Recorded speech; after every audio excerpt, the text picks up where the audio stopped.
Hi, this is Amanda with Crafting with Amanda. Small business or artists need your help. You can help by subscribing to their channel, liking their videos, or leaving a comment. These actions help their videos reach more viewers. You can practice doing that right now. Thank you. So today I want to show you how to make this beautiful card. I fell in love with, it's a brand new stamp set in the core catalog for 2020-2021. It comes out September 1st from Close to My Heart, and it's called Floral Details and Background. And it makes that beautiful floral background with the circle in the center. So what I did today is I embossed it on Vellum, and I just used gold embossing powder. At the end I'll show you a couple different cards that I did, one with silver and one again with gold embossing powder, just to give some different looks. And you can color the flowers and the leaves however you want to customize it for you. My mom's birthday is the first week in September, and I just thought I needed to send her a pretty amazing card because she's a pretty amazing lady. So as you can see, I'm coloring on the back side of the vellum with the darkest of the tri-blend markers, and I think this is in the green tones. I'll grab that marker to give you the exact color.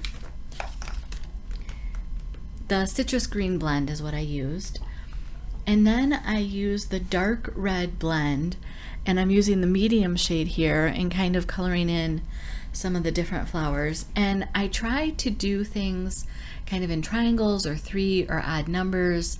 That's just a magical formula that our brain likes. It makes us comfortable. So doing some purple here now. And I was doing this one, I thought it was going to go to somebody else. This wasn't for my mom's birthday. This was kind of my practice one. My mom's birthday card, you'll see at the end, it has more of the blues in it. And I'm really having fun coloring this. We've had so much construction, and I feel like my whole body is vibrating sometime with the noise. So this was a really nice to just be able to come and color. I'm using the white cardstock so that I can see how the markering is coming through, and now you can see, oh, I needed to do it closer to the circle than I did, and so I touched that up.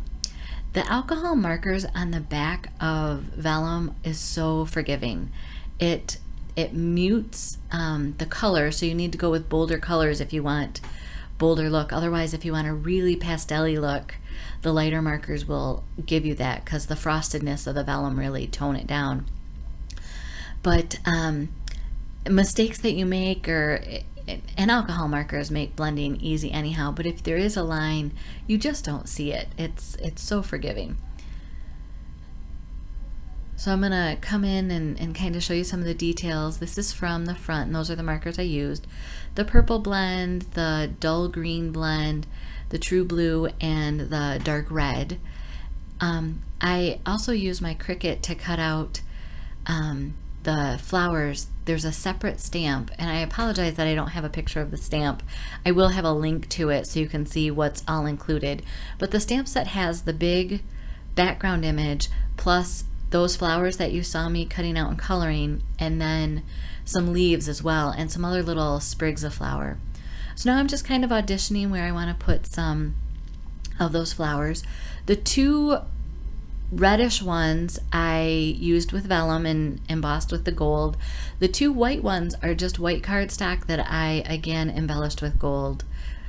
So and that's dry embossed or heat embossed with gold. I'm using the wrong word, I apologize.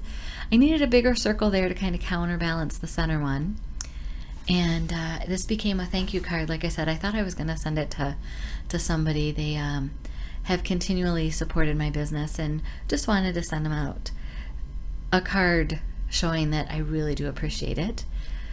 So I didn't show it on this video, but I used glue dots and kind of hid them behind some of the bigger areas of solid embossing. What I did for the 2 cards that you'll see at the end is I actually took I left my vellum bigger and put a white piece of cardstock behind it, and I folded the edges of the vellum around to the back of the card and glued it to the back. And I like how that works better. There's no edges you know, poking up like it does on this card. So I think you might see that I'll try to cut a really small piece of glue dot to get it to fit in there, because even my small glue dots were too big to fit behind the embossing, the gold embossing powder, and not be seen. So that's how I came up with later just wrapping the vellum around the white cardstock in the background. And it made a nicer finish for the cards. And I do think, and I'm just giving them shape, I don't want to actually fold it or crease is the word I'm looking for, the flower. I just wanted to give it a little bit of dimension and some interest, because flowers bend and they're not just flat. So I love how this card turned out. I needed something on the inside, so I will show you what I ended up doing on the inside here. So this is with the gold, and then I did one with silver and one with gold. This is with the gold again, and here's the silver one that will probably go to my mom. Thanks for stopping by. Have a great day.